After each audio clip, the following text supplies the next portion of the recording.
ನಮಸ್ಕಾರ ವೀಕ್ಷಕರೇ, ನನ್ನ ಹೆಸರು ವಂಗ್ಯಮ್ಮ ಅಂಥೇಳಿ, ನಾವು ಹುಬ್ಬಳ್ಳಿಯಿಂದ ಬಂದಿದ್ದು. ಇತ್ತೀಚೆಗೆ ನಾನು ಆಶ್ರಯ ಸಮಿತಿಯ ಮೆಂಬರ್ ಆಗಿದ್ದೇನೆ. ಯಾಕಂದರೆ ಅದು ಮೆಂಬರ್ ಆಗೋಕ್ಕೆ ಕಾರಣ ಏನಂತಂದರೆ, ನಾನು ಯಾವಾಗಲೂ ಮನೆಯೊಳಗೆ ಇದ್ದು ಬರೀ ಟಿ ವಿ ಧಾರಾವಾಹಿ ಅಷ್ಟೇ ನೋಡ್ತಾ ಇದ್ದೆ ಹೊರತು ಯಾವುದನ್ನು ಸಾಧಕರ ಮಾಡಿದಂಥ ಯಾವುದನ್ನು ಓದ್ತಾ ಇರಲಿಲ್ಲ. ನಾನು ಯಾವಾಗ ಜಯಪ್ರಕಾಶ್ ನಾಗ್ತಿಹಳ್ಳಿ ಅವ್ರ ಸರ್ ಕ್ಲಾಸ್ ಜಾಯ್ನ್ ಆದಾಗಿಂತ ಅವ್ರ ಪುಸ್ತಕಗಳನ್ನು ಓದ್ತಾ ನಾನು ಕೂಡ ಏನಾದರೂ ಒಂದು ಸಾಧನೆ ಮಾಡಬೇಕನ್ನೋ ಒಂದು ಇಚ್ಛೆ ಭಾವನೆ, ಆತ್ಮ ಶಕ್ತಿ ಕೂಡ ನನ್ನಲ್ಲಿ ಮೂಡಿದೆ. ಹಾಗಾಗಿ ಅವ್ರ ಪ್ರತಿಯೊಂದು ಬುಕ್ಕು ಕೂಡ ನಾನು ಓದಿದ್ದೇನೆ ಸ್ನೇಹಿತರೆ. ಅವ್ರು ಬರೆದಂಥ ನುಡಿಗನ್ನಡ ಪುಸ್ತಕ ಇರ್ಬೋದು, ಹಾಗೂ ಕೀಳರಿಮೆ ಪುಸ್ತಕ ಇರ್ಬೋದು, ಹಾಗೂ ಅನನ್ಯತೆ ಅರಿಯಿರಿ. ಅನನ್ಯತೆ ಅರಿಯಿರಿ ಪುಸ್ತಕದಲ್ಲಿ ಎಷ್ಟು ಟೈಮ್ ಮ್ಯಾನೇಜ್ಮೆಂಟ್ ಮಾಡಿದ್ದಾರೆ ಅಂತಂದರೆ, ಆ ಪುಸ್ತಕ ಓದಿದವರು ಪ್ರತಿಯೊಬ್ಬರು ತಿಂದು ಉಂಡು ಮಲಗೋದು ಬಿಟ್ಟು ಅದರಲ್ಲಿರೋಂಥ ಟೈಮ್ ಮ್ಯಾನೇಜ್ಮೆಂಟ್ ಯಾವ ರೀತಿ ಮಾಡಬೇಕು ಅನ್ನೋದು ಕೂಡ ಅದರೊಳಗೆ ಎಷ್ಟು ಸ್ಪಷ್ಟವಾಗಿ ಬರೆದಿದ್ದಾರೆ ಸರ್. ಹಾಗಾಗಿ ಸ್ನೇಹಿತರೆ, ನೀವು ಕೂಡ ಆ ಪುಸ್ತಕವನ್ನು ಓದಿ ಅಂತ ಹೇಳ್ತೀನಿ.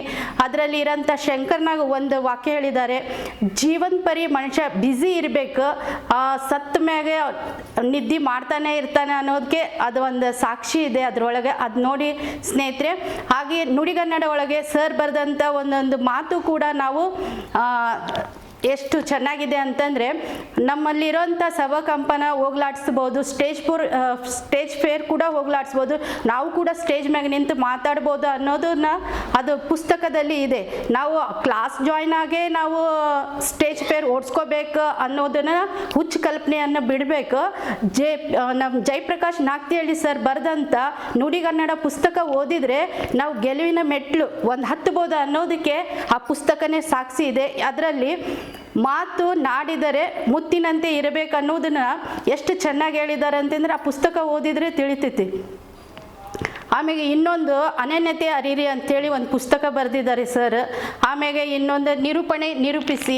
ಆ ಪುಸ್ತಕದಲ್ಲಿ ನಿರೂಪಿಸಿ ಅನ್ನೋರ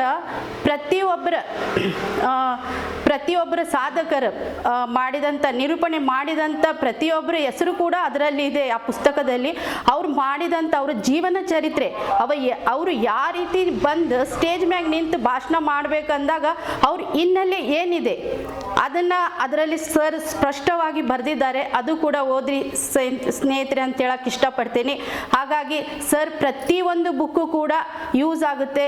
ನಮ್ಮ ಬಾಬಾ ಸಾಹೇಬ್ ಅಂಬೇಡ್ಕರ್ ಅವ್ರು ಬರೆದಂಥ ಸಂವಿಧಾನನ ಇಡೀ ದೇಶವನ್ನೇ ಸುಧಾರಿಸುತ್ತೆ ಅಂತಂದರೆ, ನಮ್ಮ JP ಸರ್ ಬರೆದಂಥ ಪುಸ್ತಕಗಳು ಓದಿದರೆ ನಮ್ಮ ಜೀವನವನ್ನೇ ನಾವು ಸುಧಾರಣೆ ಮಾಡ್ಕೋಬೋದು ಅನ್ನೋಕ್ಕೆ ಈ ಪುಸ್ತಕಗಳೇ ಸಾಕ್ಷಿ ಸ್ನೇಹಿತರೆ. ಧನ್ಯವಾದ.